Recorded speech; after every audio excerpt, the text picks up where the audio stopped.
How's it going, everyone? My name is Derek Afasi. I'm the owner of Afasi Financial Group and RetireSharp.com.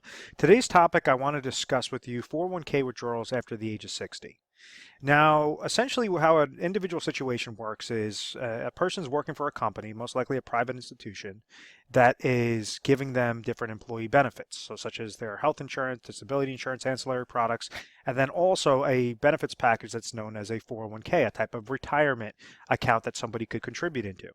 So as an individual is working for this company, they are paying this individual a salary, and now this person can take a portion of those dollars and place it into this type of retirement account that's deemed the 401k.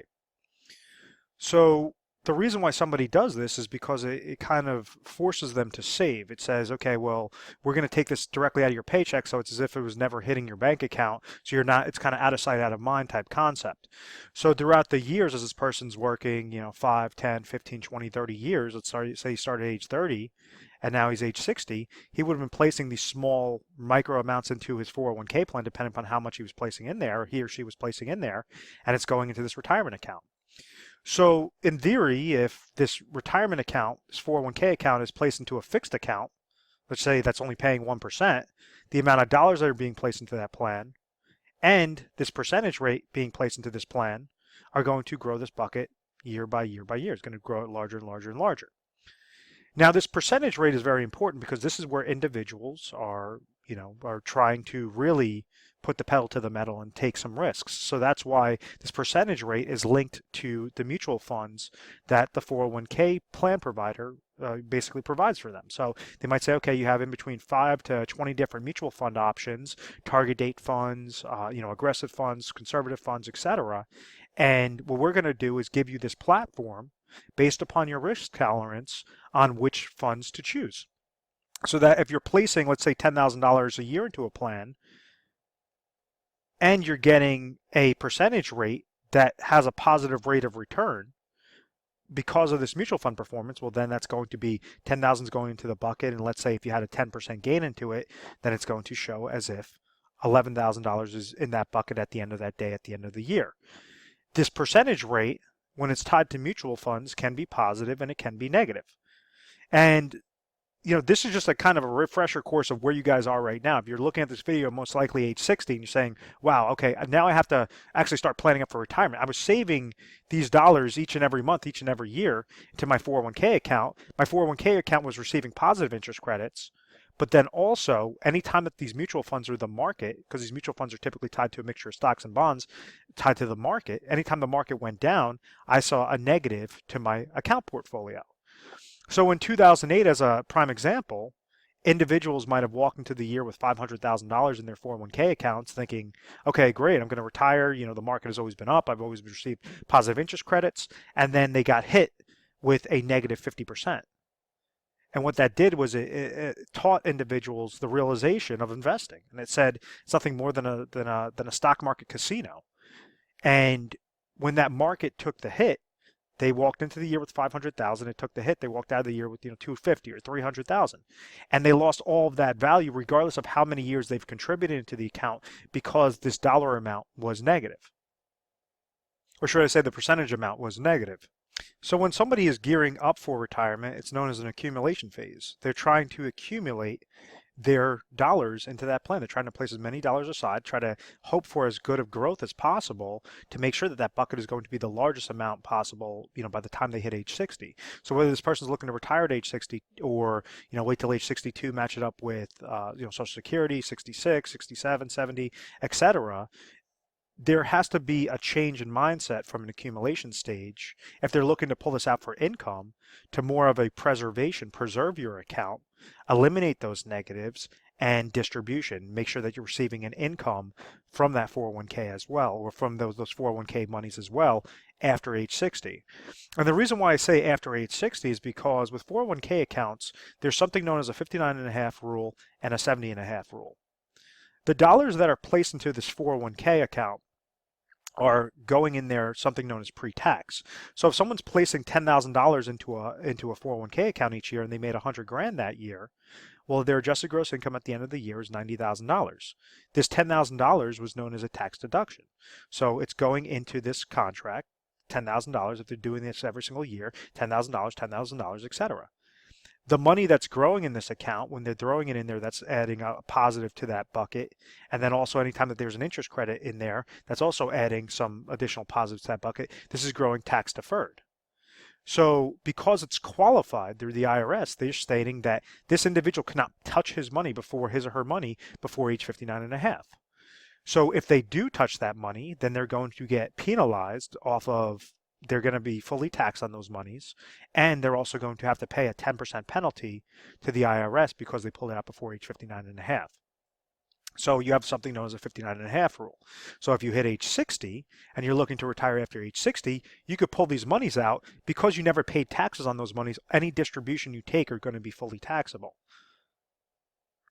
That brings me to my next point of the 70 and a half rule. This is known as a required minimum distribution. Because you've received that tax deduction, because those monies are growing tax deferred, Uncle Sam, the IRS, they want their money. They want to start, collecting taxes off of those distributions. So what they say is for those individuals that just want to keep holding onto their accounts and never take a distribution, we're going to require you to start pulling out a distribution from this account, because now that's nice and large, they're able to tax you off of an actual required minimum percentage amount off of whatever your qualified assets are. So like let's say at age 70 and a half, it's all based upon the year that you were born, the amount of assets that you have on a qualified side, and they might say, okay, at age 70 and a half, we're requiring you to pull out $12,000 from your qualified retirement accounts to suffice the RMD for that year. At age 71 and a half, let's say now that is $16,000 or, $17,000, $20,000, whatever your situation is. Understand that the older and older you get, the increase, there's going to be a further increase on that required minimum distribution, because each time that you're taking a distribution, whether you use that or not, whether you use that for your living expenses or you're just throwing it into your checking account, your savings account, they want to make sure that they're receiving back those monies. So there's two different subsets of 401k withdrawals after age 60. Always be mindful of that 70 and a half rule. But then on top of it, right when you hit age 59 and a half, now you have options on how you could preserve. Remember that preservation and distribution phase. Preserve it properly, making sure that you're limiting those negatives and making sure that you're taking proper distributions, maximizing out, what that income is. And there's a really good Forbes article. It was written in 2011. What it did was it exposed a whole slew of mutual funds, or a whole slew of mutual fund and 401k related fees, where they're saying more drastically that those fees could range upwards in between, on average, 3 to 4% in a given year. So these are fees that individuals didn't even realize were happening within their accounts, that, basically this Forbes article has exposed.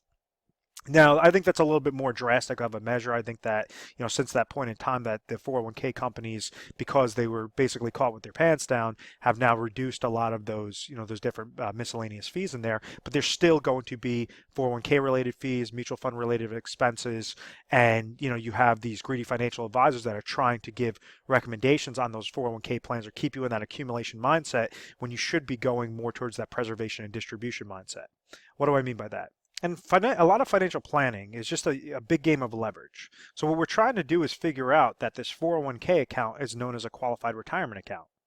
Rather than go and when somebody retires, take their 401k and throw it into their checking account, well, now you took qualified monies, you threw that into non-qualified money, so therefore you have to pay full taxes on it. So there's ways on how you could leverage your existing 401k account after age 60 and splice them up into designated IRA contracts, because an a traditional individual retirement account, or IRA, is deemed a qualified account. So when you're doing a rollover, when you're taking a 401k and you're placing into an IRA, it's known as a rollover, where you could actually segment these IRAs into specifically designed processes or specifically designed accounts that correlate exactly to what your goals are. So what do I mean by that? The negative with keeping your dollars in a 401k is you have limited mutual funds. Yes, they might give you different options of stocks, bonds, mutual fund options, but you're going to be handcuffed to about that 5 to 15, 5 to 20 different mutual fund related options. So that's why right when you hit that age 60, you could go, and if you're looking for mainly a growth stage, you could go and roll that over into a traditional IRA that might have 300, 3,000 different options to choose from. So you just have more eggs in your basket. If you're looking at it as mainly an income phase, well, then you have to correlate it to what triggers confidence in retirement. And what I always say is there's three main things that every individual needs to figure out before they're retired, or if they're currently retired, and how to stay retired forever. And you have it as your number one is your income sources, your number two is your emergency funds, and then your number three is inflationary protection. So let's say this person's age 60 and they say, I want to retire at age 65. I want to correlate it to a Social Security need. I understand, after doing a budgeting analysis, I understand that exactly at age 65, my expenses are going to be $50,000 as a hypothetical example. At age 65, this individual is going to receive, let's just call it $30,000 of Social Security income, and then they also have $500,000 in savings in their 401k account. And then some other, checking and savings, but nothing. Basically, the 401k was the bulk of what their retirement savings were. In this sort of situation, if we're looking at the income goal, what do we have to figure out? We're saying, okay, we have a bucket of a qualified retirement account of $500,000. What's the smallest amount of dollars out of that $500,000 that we could produce a guaranteed income source of that $20,000? Because remember, the need is $50,000, Social Security income is $30,000. They're not receiving any pension income, so therefore we have a gap of $20,000. This person is currently age 60 and has a 5-year deferral to age 65. Well, you could suffice this type of requirement by leveraging something known as an IRA annuity with a lifetime income rider, so you're not losing control, but you're still able to receive guaranteed lifetime income at that age 65. Out of this specific type of contract, dependent upon your area, dependent upon your current age, dependent upon how long your deferral is, male, female, those are different things that are going to, change which company may be most beneficial that is offering that specifically designed IRA annuity contract. So in this example, let's just say $500,000, we only need $200,000 to suffice that goal, to produce $20,000 in income with a 5-year deferral. So what that tells us is now we have $300,000 that's left over out of the $500,000 bucket in the 401k. $200,000 went into an IRA annuity. $300,000 is left over, which brings us to our next stage, which is the emergency. You want to make sure that you have in between 6 to 12 months of emergency funds set aside so that if you ever come into that oh my gosh moment, you could pull from those accounts. You want to have something extremely liquid. The problem with annuity contracts is they have restricted liquidity depending upon how long of a contract you have it set up for. But essentially with this stage, we're trying to set it up for lifetime income. So therefore, you're trying to stay within that contract for the rest of your life. And that's the reason why only placing the smallest dollars in there is necessary, because you're not trying to siphon monies from those accounts. You're trying to allow that contract to do exactly as it's designed, but we're making sure that that's established in a qualified IRA, a traditional IRA account, and that's what was the rollover was conducted. So out of this, if we understand 6 to 12 months in emergency funds, well then let's leave another $50,000. You could set that up into like an IRA money market account. Qualified to qualified, $50,000 to say, if I ever come into that oh my gosh moment, I could pull that $50,000 out. Tree comes, falls through my house, my car breaks down, whatever that case may be. Health, basically different health expenses. The older you get, obviously, the more frail you become. You want to make sure that you have a sufficient amount of emergency in there. And then the last stage is when we're looking at the inflationary protection. And this could be covered with two different ways. You could set this up on different IRA annuity laddering strategies where you're having increases in income every few years to correlate to what your inflationary expenses are. Or you could say, I want to grow this account on an accumulation stage better than what my current options are on a 401k stage. So what that says, we have $250,000 left over in that 401k. You roll that over into a specifically designed, actively managed IRA portfolio that's giving you good growth potential, a lot more options, rebalancing your portfolio, etc., and something that will beat out the pace of inflation, that you're not looking to pull money from those accounts and and basically risk outliving those monies. And this brings me to my very last point. What happens too often is an individual says, okay, I have my 401k account. I've already accumulated all those monies. I'm just going to go and roll this over after I sever employment or after I, deem that I want to retire. I'm just going to roll this all into a qualified IRA contract that is actively managed or is, set up in my different risk, mutual funds, ETFs, stocks, bonds, etc. And the problem with that is a reverse dollar cost averaging effect. Is with the 401k account, if you leave in the 401k and you try to take distributions from your 401k, you have 401k related fees. If you have the help of the assistance of a financial advisor, they're going to be charging you advisor fees. So that's a fee, that's a negative. This is a fee, that's a negative. You are susceptible to that downward market losses. saying just like 2008, the market went down, your account could have gone down 50%. Even if the market goes down in a 10% interval, which is a very likely scenario, that's another negative on top of those two sets of fees. Then if you try pulling income from those accounts, that's a further negative. And then you have that inflationary risk, the longevity risk, all of these different things that are negating what will be the growth potential on that type of account.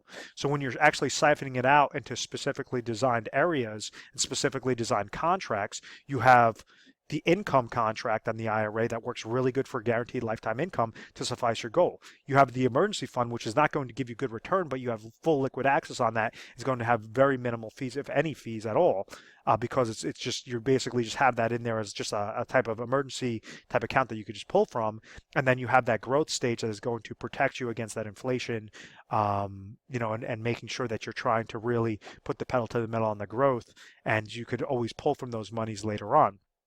So I hope that makes sense. If you go and you roll it over all into one sort of growth stage, well, then you still have that reverse dollar cost averaging effect with different fees and negatives and downward market losses. If you throw it all towards that income stage, well, then you're going to have restricted liquidity. Yeah, you might have good income sources, which isn't a bad thing, but you're going to have restricted liquidity. And then if you throw it into the emergency funds, well, then you're not, there's nothing guaranteed. Basically, if you have 500,000 and you're trying to, siphon out, let's say 50 grand from this account every single year, well, after 10 years, you would have no more money left. So you basically run that risk of outliving those monies. So I hope that all of this makes sense, making sure that you're setting them up into specifically designed quadrants so that you have that peace of mind, you have that confidence in retirement. And that's where we come in, is we try to educate individuals on a daily basis, on a national basis. You can give us a call 24 hours a day, 7 days a week through our 1-800 number. It is 1-800-566-1002. And at any point in time, if you're gearing up for retirement, you're coming close to your age 60, you want to understand how to set up a proper withdrawal strategies from your 401k or your growth strategies, just give us a call. Basically, the way the process works is you'll talk to an assistant, and then you'll tell them their situation, and they'll patch you over to a specialist. The specialist is going to ask you a slew of questions. And there's many times that we're talking to individuals and we say, listen, there's nothing that you should do. You should just essentially stay put, don't make any changes, and you could get from point A to point B successfully.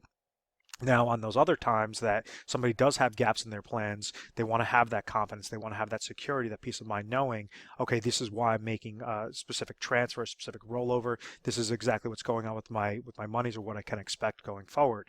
We're A+ rated on the Better Business Bureau. We've always had very good reviews. We've never had any complaints. It's because of this methodical process.